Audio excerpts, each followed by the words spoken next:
talk about interferometric scattering microscopy, in short ISCAT, which is a label-free method for imaging and also nanoparticle analysis.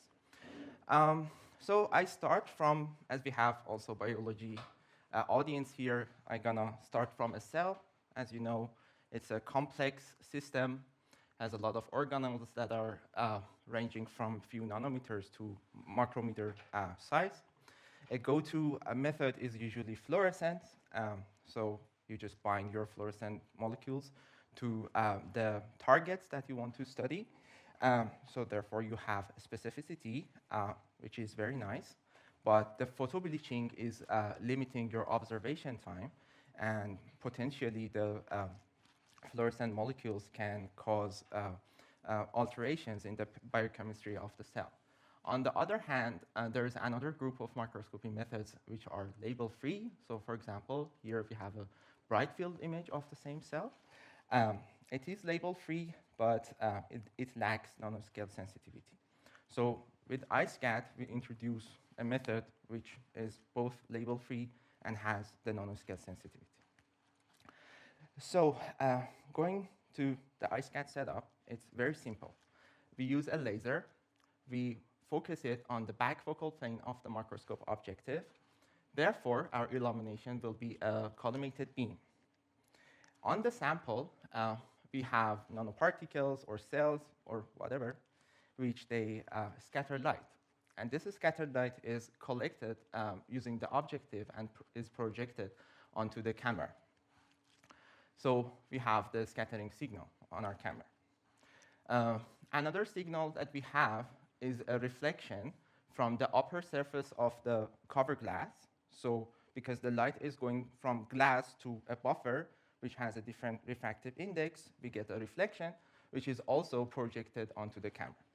And as we use lasers, it is coherent. We get another term, which is the interference term. So the reflected light is interfering with the scattered light. So if we image the nanoparticles with this method, the imprint and the signal that we get will look like this. So this is a 40 nanometer gold nanoparticle. So this is the ISCAT point spread function. And as you can see, it has a lot of side lobes. So looking more closely to the interference equation, we have the pure scattering term, which in the Rayleigh scattering regime, it is scaling by the volume to the power of 2. But on the other hand, we have this interference term, which is scaling by volume. So because of that, if we want to measure something that is very small, then the pure scattering term vanishes, but the interference term remains. So therefore, the ISCAT is very suitable for detecting small particles. In the recent publication of our group, we showed that we can detect proteins down to the molecular weight of 10 kilodaltons. As it is an interferometric method, it offers high localization precision and also high frame rate, making it suitable for single particle tracking applications. So this is the publication of Anna. She's gonna talk about it today. And since it is label-free, we have no bleaching. We can observe our sample for a long time. So therefore, it is suitable for biological imaging. So looking more closely to what happens on the sample, we have the illumination here hitting the particle. There is a reflection from the upper surface of the glass. There's no reflection from the lower surface because we use oil immersion objectives, so it is index matched. So the illumination is traveling to the particle, and this scattered light is traveling back towards the cover glass. So in this process, an additional phase is accumulated since the light is going to the particle and the scattering light is coming back. So this phase change is relative to the reflection of the cover glass. So therefore, if you look at a particle at a certain axial position of Z0, if it has a maximum bright spot in the middle, if it goes by lambda quarter up or down, we will have the inversion of the polarity of the contrast. And then if it moves by lambda half, you will end up with the same polarity of the contrast. So we have this axial modulation of the contrast of the particle, which has a periodicity of lambda half. So this helps us to do axial localization of particles with nanometric precision.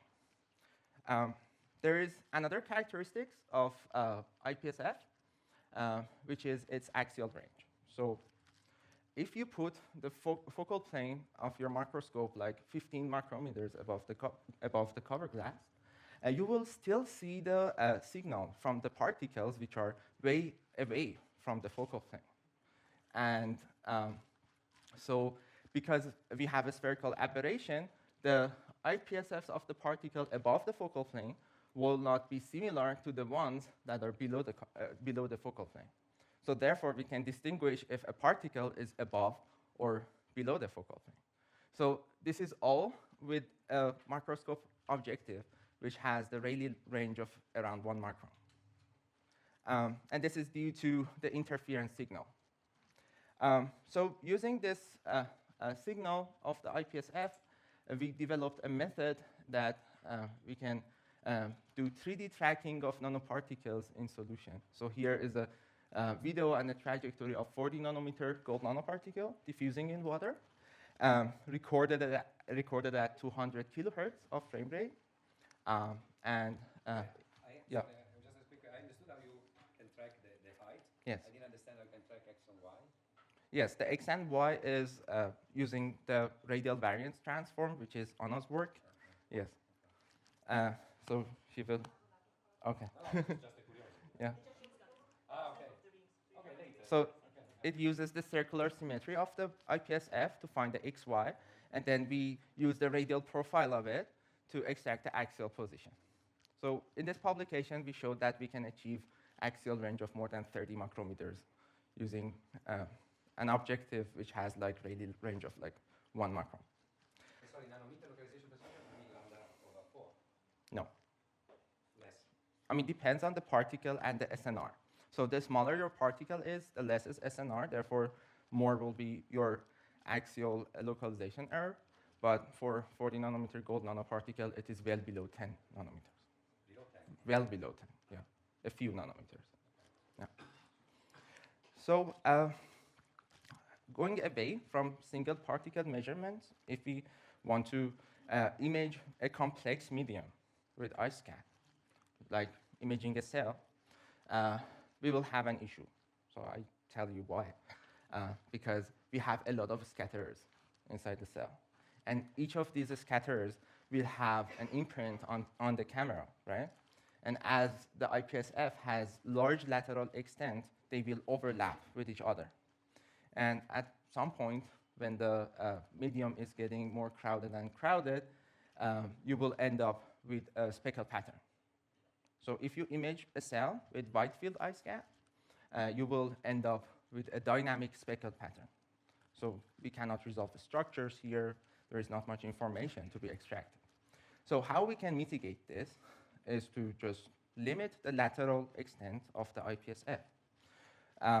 So previously, our group showed a method called confocal iSCAN, which is using a confocal microscope with a focus illumination and also a pinhole and a photodetector. And when you scan your sample, your focus beam across the sample in X and Y, you can image the sample. So if you look at the confocal point spread function, you see that the lateral extent of it is reduced compared to wide field iSCAN. So here I'm going to show you imaging of endoplasmic reticulum inside the cell. Here is a fluorescent image of that. So endoplasmic reticulum is a membranous tubules within the cytoplasm, which is contributing to protein and lipid synthesis inside the cell.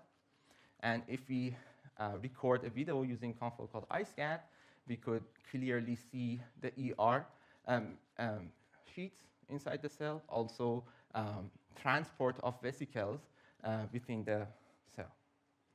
So there's a downside of using confocal scheme. First one is the price. It's very expensive, as some of you might know. Second of all, as it is relying on scanning, it will be relatively slow. So we cannot go to kilohertz regime. So how we can image a cell using iSCAD in a wide field manner and not having this spectral pattern. So I will show you how we can go from this to this. So this video is recorded at 1.5 kilohertz, and it is recorded via a method called Tailored Spatial Coherence iSCAD, TSC iSCAD. The implementation of it is fairly simple. We just add a rotating diffuser in the illumination path of our setup. So here, L1 is focusing the laser light onto the rotating diffuser. The scattered light from the diffuser is collected by L2, and the rest of the setup remains the same. So as you can imagine, this rotating diffuser is producing a speckled illumination. And as it is rotating, then during the exposure time of the camera, you will have a lot of speckled pattern illuminating your sample. And using this, we can go from a point spread function, which has a large lateral extent and a lot of side lobes, to a one which has the central lobe. And this is done by just controlling the spatial coherence of our illumination.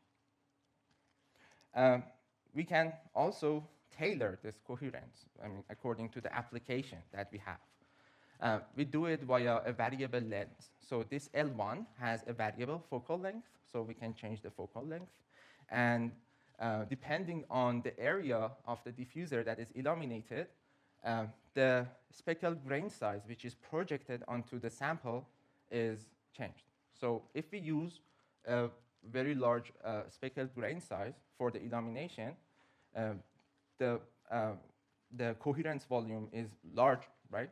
And the coherence volume is proportional to the speckled grain size of the illumination. And therefore, you will end up with the point spread function with several side lobes. If we reduce this speckled grain size, we will end up with this PSF, which has the central lobe only. Why this is important? So as I told you, we use the side lobes, which are encoding the axial position of the particle, for doing 3D tracking. So if we want to do 3D tracking, we can enlarge the speckled grain size a bit to have the information about the axial position. On the other hand, if you want to look at the structures and image the structures, the one on the right is preferred because you don't have any side lobes. Using TSC iSCAD, we could record videos of COS7 cells. Here you can see a field of 100 by 100 micrometers. Here is the nucleus. You can see the vesicles also moving around. If you zoom in, you can see the imprint of ER structure and also the vesicles being transported. So if we image the cell for a long time and we track all the vesicles that are being transported actively inside the cell, we will end up with more than 1,000 trajectories. And as you can see, most of these trajectories are elongated, which is the evidence of active transport inside the cell.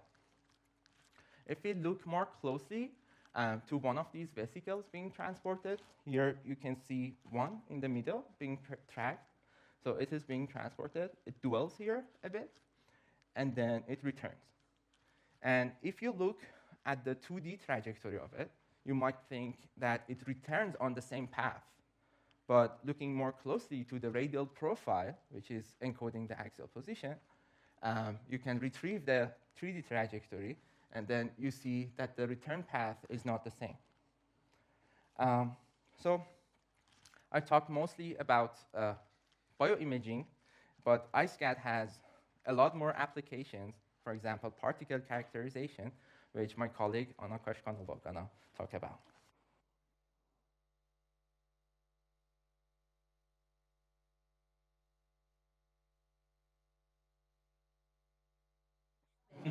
much, right?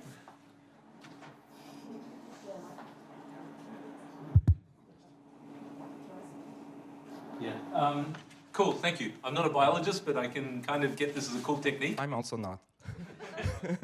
Maybe we'll understand each other then. First question: what if my nanoparticle is 5 nanometers and has a low refractive index? Definitely the scattering signal would be less. So in our tracking measurements, the smallest particle that we can track reliably is so far 10 nanometer gold nanoparticle in water. Okay, and what about if it's a dielectric? Then you need greater size. Around like, Sorry. I mean, give me your material. Sodium galvanese chloride. I don't know. But Refractive index 1.5. 1.5, I think 20 or 30? I think currently we can do about 20. 20. 20 to 30. Okay, my follow-on question is, what could it be useful for if my nanoparticle is fluorescent? Because we can track the luminescence. Yes. So, Have you ever attempted something like that? Anna is attempting to. I will talk about this. Yeah? Okay? Cool. Yeah. Then I'll wait. Then don't answer. Cool, thank you. I think there were a few others. Yeah, so along the same lines, what's the minimum refractive index contrast you can see? Like, So it depends on the scattering cross-section, which is dependent on the size and the difference in the refractive index of the particle and the medium. what's the lowest you have observed in general? Like, So silica, I think. We can see microscope, right, which is basically water inside of a liquid bilayer, and when they're very large, their effective refractive contrast is very low.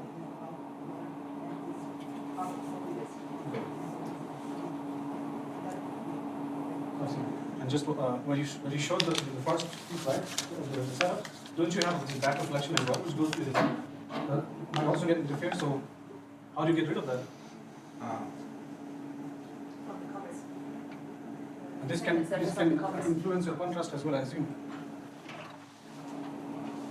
So, so here we have one reflection, one dominant reflection from the upper surface of the glass, and the surface below is index matched with the immersion oil. So therefore, you have one dominant reference that is interfering with your signal. But practically speaking, you will also have some reflections from the surfaces inside your objective, which can potentially overlap with your main reflection and change the contrast amount. So that's why if we want to rely on the contrast that we see in protein detection applications or INTA applications, you usually need to do calibration of your setup. This last, I assume the scattered signal is orders of magnitude higher than the reference signal is orders of magnitude higher than the scattered signal. Yes. I would assume it overshadows. So how do you get rid of that? You said something cancels out, but I didn't get it. So, so on the camera, you dominantly have the reflection signal. So you and you try to go near the saturation of your camera, and then the signal of the scattering, depending on the particle that you are imaging, is different. So it ranges from few tens of percent from 40 nanometer gold nanoparticles to less than 0.01% from a protein. Yeah. I think also, I mean, this reference field you just subtracted, it's always constant. Yeah. Right? Okay. So it's about how well you can, let's say, resolve this imprinted modulation. When it's small, then you are at the noise, right? Also. Because the particles are moving, you can just take the average of the video and subtract it from the whole video. Therefore, the only things that move, they remain, and you can study. The static signal is subtracted from Yeah. the time. I feel like there was one more question. Me. Well, two questions. One is very technical. The second one is even more technical. And you showed that there is this disc, this rotating disc with diffuser. Yeah. Thank you. I probably missed, but the velocity of the rotation of that disc can actually give you some hints inside the system. Yeah. Can you use it? And how fast can you go to get something which is not just scramble X? Like, it is a function of your exposure time and your rotation speed. So you should compare your... So it's a combination of the two things. Yes.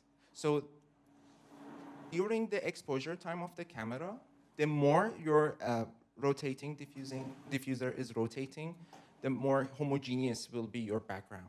Okay. Because you average over more speckled patterns, right? Practically speaking, on our setup, it is around 300 hertz, not RPM, hertz.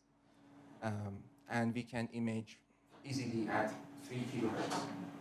So we don't need one revolution per exposure time. Okay. Yeah. That's Yeah. But then going faster, I was not there too, because the centrifugal force can destroy the diffuser and it becomes dangerous. The second question is, above your glass window, up on the objective, how easy it is to intervene, to shy light, to add stuff, to move around, because that's some dynamic you can be interested in a cellular system responding to a stress from the outside. Cell would be the easiest one. Light would be the easiest one, but I can imagine, I don't know, drugs, any kind of chemicals. So if that's really available, this is a fantastic system to look for, dynamical cellular systems. Yeah, so I mean, on our setups, usually the sample is illuminated from below. So you have your sample like open top, and you can access it very easily with micropipettes and so on. Also, our group published in Nature Methods is a delivery method called paintbrush. Microcris, which is like a localized delivery system for the cells that you can also use together with iSCAT. My colleague spoke a lot about nanoparticles, how we like to track them, how we like to maybe eventually characterize them. And so I would like to actually take a step back and talk about why do we find nanoparticles interesting. And this is mainly because they're kind of everywhere. So if we look at our food, in particular in the United States, people add titanium dioxide as whitening agent, for example, to mozzarella cheese. Silicon dioxide is being added as anti-caking agent. In our sunscreens that we use, we also have nanoparticles to protect us against the sun. Or if you are a woman and you use tonics to clean your face, sometimes there are micelles in there which are added to bind makeup very nicely, so some kind of lipophilic compounds. Nanoparticles are used in when you make wafers, semiconductor wafers, in the process called chemical mechanical polymerization. So they're added to a slurry, silicon dioxide and cerium dioxide nanoparticles to polish those. You guys are using nanoparticles to make a solar laser. And if we look inside of our body is actually teeming with nanoparticles. So if you look at any bodily fluid, blood or urine, so every cell in our body, they produce a large number of so-called extracellular vesicles. And those are the lipid-enclosed vesicles, which carry some DNA and RNA and act as messengers, transporting this information between different cells. And they can be used to diagnose potentially some diseases. In addition, of course, those bodily fluids can have viruses if you're sick, which is also very important, like characterizing those for diagnostics of some kind of diseases as well. And we're all familiar after the pandemic with, in particular, lipid nanoparticles enclosing some kind of mRNA in this case, which was used as a vaccine. And for a while, liposomes already have been used as a medicine in the medical field. And so we are in particular interested in nanoparticles in the range between roughly 10 nanometers and 1 micron. So the things which are above, they can be visualized using the standard optical microscope. And the things which are below, molecules, they can be studied using different ways. But nanoparticles are interested because they have different properties than just their component, so the molecules that they consist of. And so if we take, for example, mRNA vaccine, again, when people were developing this vaccine, they need to know, of course, what's in it. And one way to do this is to look at this vaccine using electron microscopy. With an electron microscopy, you can see very nicely that there are each individual nanoparticles. You can see that some are maybe darker than others. There is a range of sizes. And this is an extremely important step in the development. However, it is completely impractical to do it regularly as a quality control just because it takes a very long time and it's a very low throughput. So for quality control, what you would like to have is an optical method.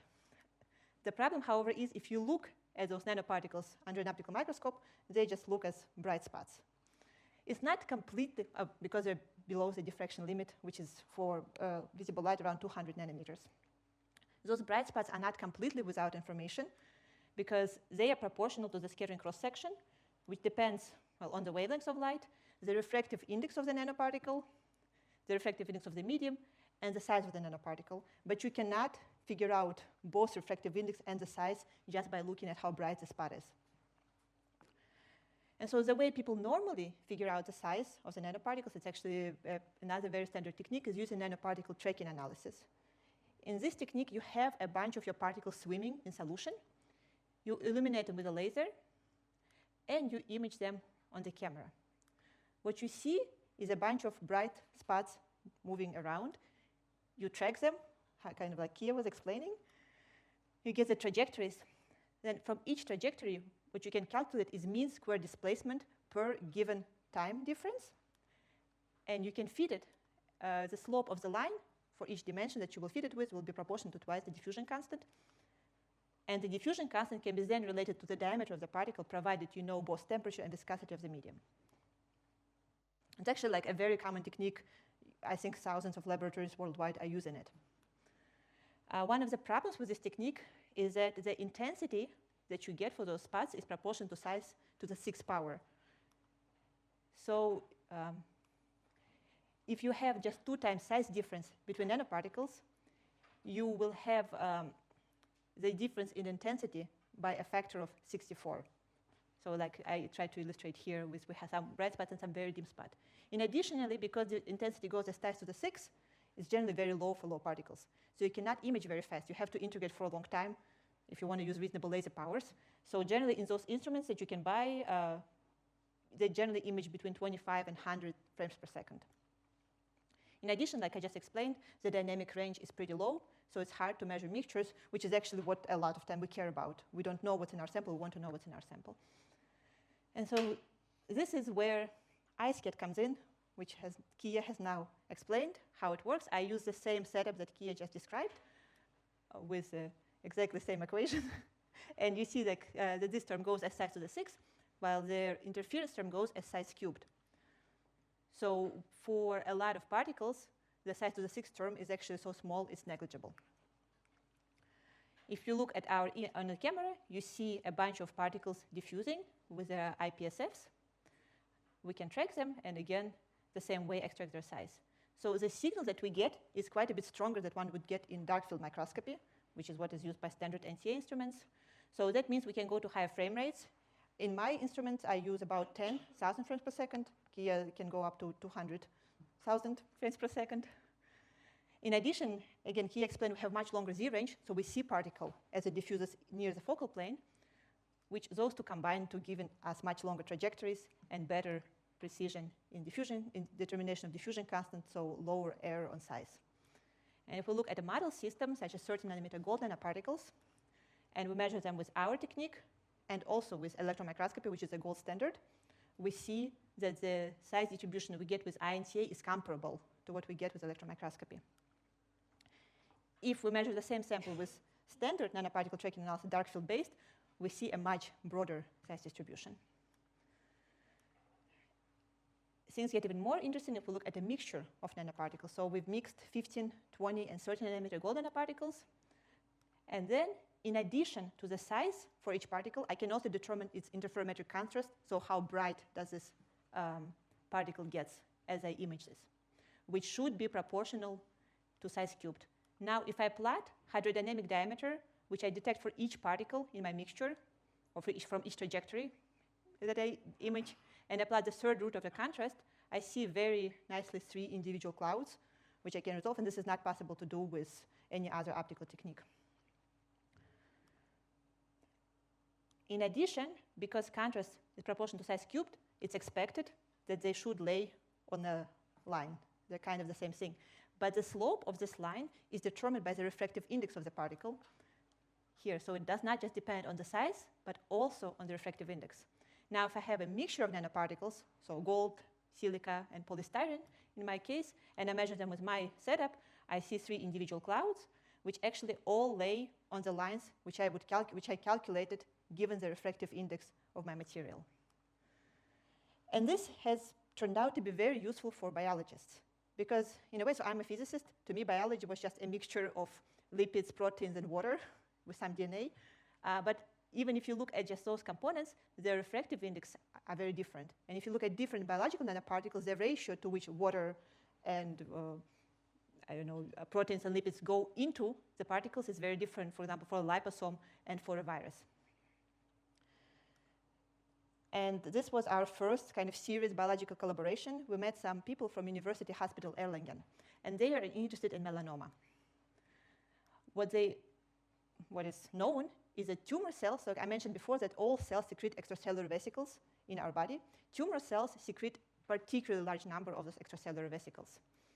So in principle, one can just look at the count of EVs in our bloodstream and have some kind of indication for disease progression or treatment success. Unfortunately, in our blood, we also have lots of lipoproteins, which are used to transport fats around through our body. And so far, there was no method to differentiate extracellular vesicles from lipoproteins. So we've looked here at EV-enriched blood plasma of a patient with melanoma. And what we see, if we look at it with standard NCA, even if we look at both intensity and diameter, we just see a cloud. You cannot really extract any information from here. When you look at it with our technique, you start seeing two individual clouds, which one we identify as extracellular vesicles, another as lipoproteins. And if you plot for each point, you calculate its effective refractive index, then you very clearly see two populations. So EVs here and lipoproteins here. And at this point, we actually got lots of people, lots of biologists who were interested in using our instrument, and we wanted to make it easier and possible for them. So we wanted to go from the optical lab, where we had our setup in a nice optical enclosure, very large air legs, electronics on top. So I mean, a lot of you probably are familiar with this, to a biolab. So we needed something that would be safe, compact, robust, user-friendly, and also fast. So we want to develop an instrument. So we built a compact, this is my colleague Tobias Utikal. We built a compact optical setup to minimize the vibrations. We had to put all of the original electronics which were on top of our optical table into this little small box, which is here. We had to write the code to control the equipment to make it, again, real time. And finally, we had our instrument. Hope the video will play. And it's actually now super easy to use. If anybody's interested in collaborations, please come to us. You pipette your sample, you close it, and then you immediately start seeing the iSCAT PSFs diffusing on your camera, and right away you see the data is being analyzed in real time, and you see all of your points appearing on the screen. So far, and I'm almost done, I was talking about nanoparticles, which are generally larger than 10 nanometers. iSCAT, as Kia mentioned, can also be used to measure single proteins. The problem with single proteins is that they're very small, so their signal is tiny and they move around very fast. When the signal is tiny by itself, it's not a big issue because you can just average for a long time. The problem is because they move fast, you cannot really average. And so what you do is, instead of just looking at the moving particles, you look at particles which are stationary, right? So, and then you can relate its scattering cross-section, provided you know the refractive index, which for proteins is pretty well known. You can then figure out the size or the mass in case of proteins, as shown here. So just from the contrast, you can then figure out the size. And the way people do this, and it's described also in this recent paper here, you wait, you have your cover glass, you wait for a particle to land on the cover glass, and then you average all the frames before the particle landed, all the frames after particle landed, and you subtract them from each other. And by doing this, kind of in a rolling way, you can figure out the contrast of this particle and then relate it to the mass of this particle. This is called mass photometry. So this is an image of bovine serum albumin on the cover slip. You see that while it is a protein, they're all different intensity, and this is because there are monomers, dimers, trimers, and tetramers that are being imaged here. If you measure a bunch of different proteins, you can see that their contrast is linear with the mass of the protein.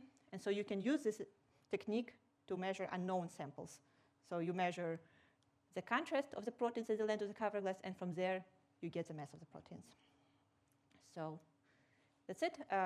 iSCAT is a powerful technique, can be used for label-free imaging, as Kiarash has explained, 3D nanoparticle tracking, measuring mass of single proteins, and characterizing nanoparticles in solution.